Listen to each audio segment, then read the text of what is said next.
Olá, meu nome é Carla, sou fonoaudióloga. Estou hoje aqui junto com o Dr. Luiz Eduardo e doutora Josi para conversarmos sobre um tema de suma importância, a nossa voz. Sem dúvida alguma, né? A nossa voz é a nossa identidade. E ela é tão importante que em 1999, Dr. Nédio lança uma campanha nacional para atenção à nossa voz. É importante para trazer o alerta para os cuidados que devemos ter com elas e os sintomas que merecem ter a nossa atenção, né? Eu gostaria de pedir ao doutor Luiz que nos diga, comece esse bate-papo conosco, falando quais são os sintomas de um câncer de laringe e falar brevemente sobre essa campanha, doutor Luiz. Perfeito, Carla, Josi, é um prazer estar aqui com vocês mais uma vez em uma outra investida aqui, né, da Liga, né, que traz para toda a população, né, a necessidade, como você me falou, de alerta sobre isso. Então, a voz da gente é a nossa identidade, né? E pensando nisso, a Associação Brasileira de Otorrinolaringologia e Cirurgia Facial e a Academia Brasileira de Laringologia e Voz criaram a campanha nacional da voz, né? Então, nesse ano de 2024, a gente tem essa necessidade de alertar exatamente para os principais sinais e sintomas que podem ocorrer com a pessoa com possibilidade de ter câncer de laringe. Então é importante que as pessoas saibam que rouquidão crônica, persistente, mesmo após o uso de medicamentos convencionais, né, associado à dificuldade ou dor à deglutição, né, quando a pessoa vai engolir e sente dor, aparecimento de nódulos no pescoço, nessa região do pescoço, perda de peso, especialmente nos pacientes que fumam ou fazem uso abusivo da voz, profissionais da voz, isso merece atenção, porque isso pode ser início de que algo diferente pode estar acontecendo. Doutor Luiz, toda rouquidão é câncer? Não, né? A gente vai aqui analisar aqueles casos onde a rouquidão é persistente, progressiva, né? A pessoa com aquela voz bem áspera, especialmente nos fumantes, né? E que não se observa melhora com o tratamento de anti-inflamatórios, medidas que podem ser utilizadas atualmente. Então, essas rouquidões que persistem, elas têm que ser chamadas a atenção e são sinais de alerta para que se procure um estabelecimento de saúde. Doutor Luiz, então vamos lá. Eu tô rouca, né? Vou ao meu médico, sou diagnosticada com câncer de laringe. Quais são os possíveis tratamentos que esse paciente, essa pessoa vai poder ser submetido? Perfeito. Uma coisa muito importante que você colocou aí é o diagnóstico preciso, né? Então, existe inicialmente um exame chamado de laringoscopia, que é um exame que é acessível, as pessoas podem requerer nas suas unidades, elas são encaminhadas a um serviço que faz o exame para a verificação de alterações nas cordas vocais, né, nas pregas vocais, e aí sim, como você falou, esse paciente é levado a uma biópsia e ela confirmou o câncer de laringe. Então aí, inicialmente, nós temos a opção de cirurgia ou radioterapia. É muito importante que esses pacientes cheguem aos serviços em um estágio inicial. Chegando no estágio inicial, ele tem a possibilidade de fazer um tratamento radioterápico, com radioterapia, sem que haja perda da corda vocal. Então ele vai ter a menor possibilidade de sequela e tem chance de cura. Existem cirurgias também em fase inicial, onde é feita a ressecção, também o paciente tem chances de cura. Nós estamos aqui lidando com cura do câncer quando ele é tratado inicialmente, diferente do outro lado da situação. Quando a demora, essa rouquidão inicial ela passa numa situação muito grave, inclusive levando à falta de ar, pelo fechamento do espaço por onde passa o ar na laringe, e esses pacientes vão evoluir para uma retirada da laringe. E aí é que está o grande problema. Ele perde sua capacidade de se comunicar naturalmente com as cordas vocais. E aí a gente vai ter uma sequela que é ela causada pela laringectomia total, ou seja, a retirada de todo o órgão, onde o paciente vai necessariamente precisar de uma reabilitação especializada. Eu tenho duas perguntas para lhe fazer, né? Pegando aí o ganchinho do que o doutor Luiz falou. Esses pacientes que são diagnosticados com esses tumores iniciais de laringe, que são tratados com radioterapia, esse padrão vocal melhora pós-tratamento? O paciente que tem uma rouquidão, que é uma lesão bem, bem localizada, que é passível de tratamento com radioterapia, após a radioterapia, a gente consegue trazer uma reabilitação boa e essa voz, ela volta a ficar uma voz bem parecida. Muitas vezes chega até a voltar ao normal, a voltar ao que era antes. Mas a gente consegue trazer uma reabilitação reabilitar esse paciente para que ele consiga ter uma voz bem parecida com o que ele tinha antes da lesão. Hoje a gente, dos métodos de reabilitação que a gente tinha de rotina, né, no nosso serviço, era a laringe eletrônica. Nós somos um serviço onde o paciente recebe essa laringe eletrônica via Secretaria Municipal de Saúde, a voz esofágica, que eram as mais acessíveis e mais conhecidas, mas a gente está com uma grande novidade agora, né? E eu gostaria que você falasse um pouquinho sobre a nossa novidade. Sim. A Liga Norte Rio Grandense, ela hoje está participando de um projeto, de um programa nacional, que é de atenção oncológica, atenção ao paciente oncológico, que é o PRONON. E a Liga desenvolveu um projeto e conseguiu ser inserida nesse programa.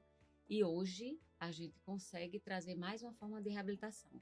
Já tínhamos a voz esofágica, que sempre o paciente sempre foi... É o primeiro forma de reabilitação que a gente traz para o paciente. A primeira opção era a voz esofágica. O paciente não conseguia se reabilitar.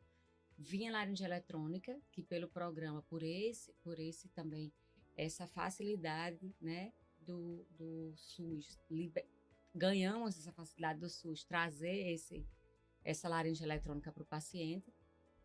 Já foi um ganho maravilhoso. E agora, através desse PRONON, a gente consegue trazer a prótese traqueoesofágica. É uma prótese que muita gente chama, né?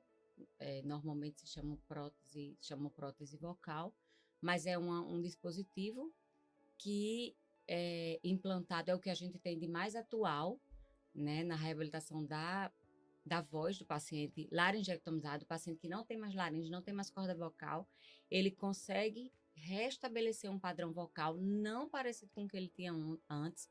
Ele desenvolve uma voz um pouco rouca, mas ele consegue voltar a vocalizar, voltar a emitir som pela boca. Esse dispositivo é implantado na traqueia, ele fica lá, é um dispositivo de silicone, a gente coloca na traqueia através de um procedimento cirúrgico.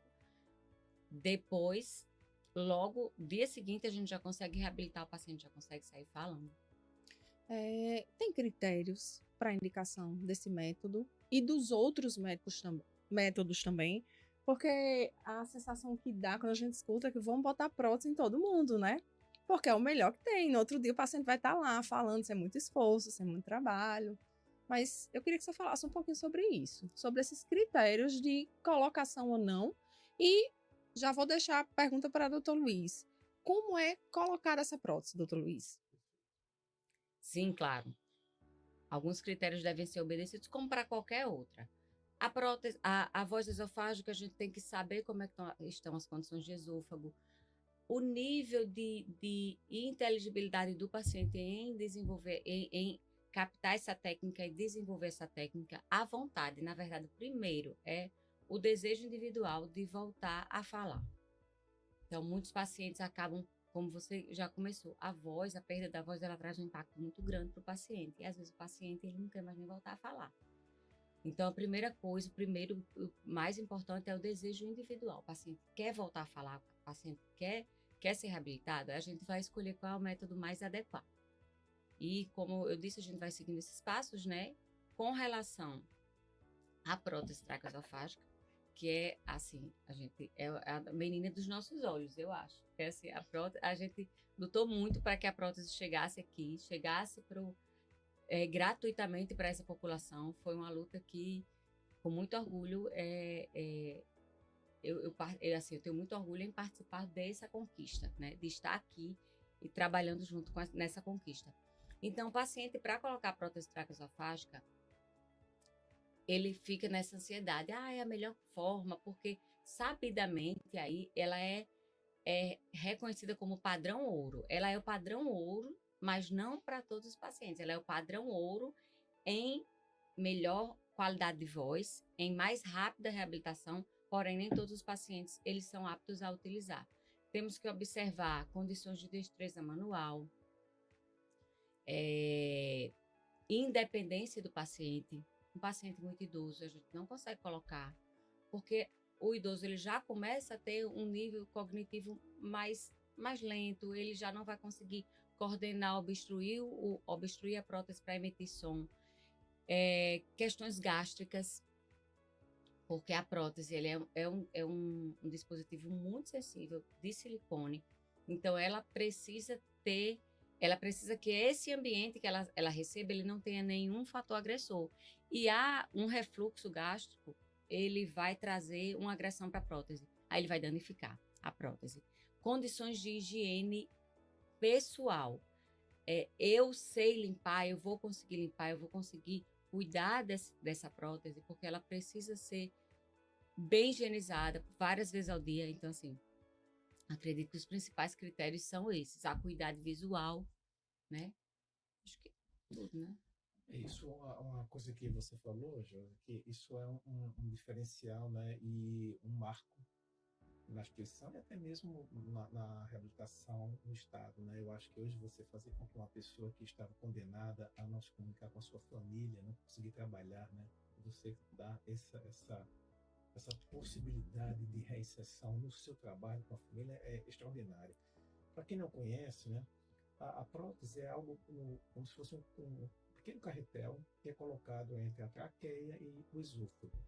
É um espaço pequeno, mas é um procedimento de uma certa simplicidade, porque o paciente não é internado, ele é levado ao centro cirúrgico, sob todos os cuidados, obedecendo todos os critérios, né, de uma cirurgia como outra qualquer, mas ele, ao retornar com o serviço de fonoaudiologia, no dia seguinte ele tem condição já de emitir sons e de se comunicar. Então, extraordinariamente, é algo bem diferente, que traz um nível de excelência fantástico. Então, é um tipo de reabilitação, eu acho até que esse é o ponto principal, né? Para você reintroduzir à sociedade, e é algo que a gente precisa falar para as pessoas, precisa incentivar mais e mais que isso seja um programa perene, que a gente não possa interromper, né? Esse é um dos motivos em quais, inclusive, a gente está aqui nessa campanha para enaltecer a necessidade de programas como esse.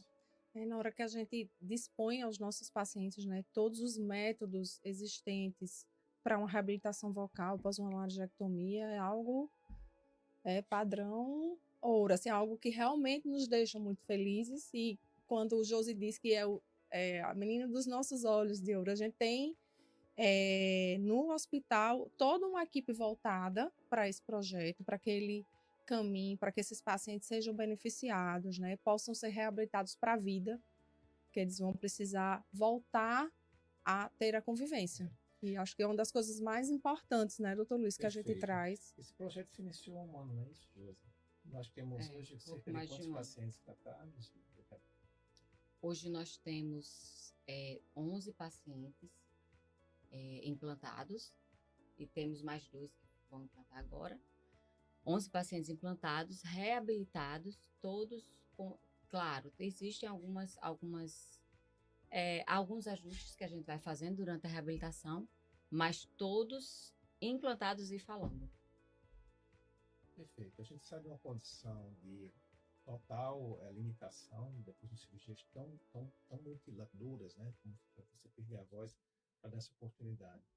Por isso, eu acho que a campanha da voz, ela tem duas vertentes. Chamar a atenção, como você colocou no início da nossa conversa aqui, para os principais sinais e sintomas, né, a rouquidão persistente, a dor, a deglutição, aparecimento de caroços no nódulos no pescoço, perda de peso, a litose, né, tudo isso tem que ser observado, especialmente no fumante. E aí que cabe lembrar que o fumo com o álcool, eles potencializam muito o surgimento de câncer de laringe. Isso é uma medida preventiva muito importante. Deixa eu só pegar um ganchinho no que o senhor está falando, e eu queria fazer uma pergunta, né? A gente tá vendo o cigarro, às vezes, um pouco mais deixadinho de lado, mas a gente tá vendo um alto consumo dos cigarros eletrônicos.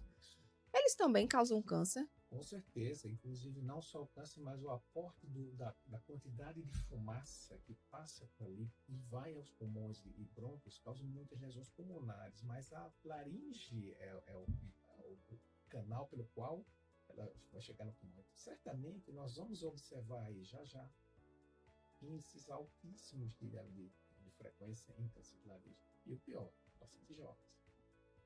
Então, vejam que coisa dramática.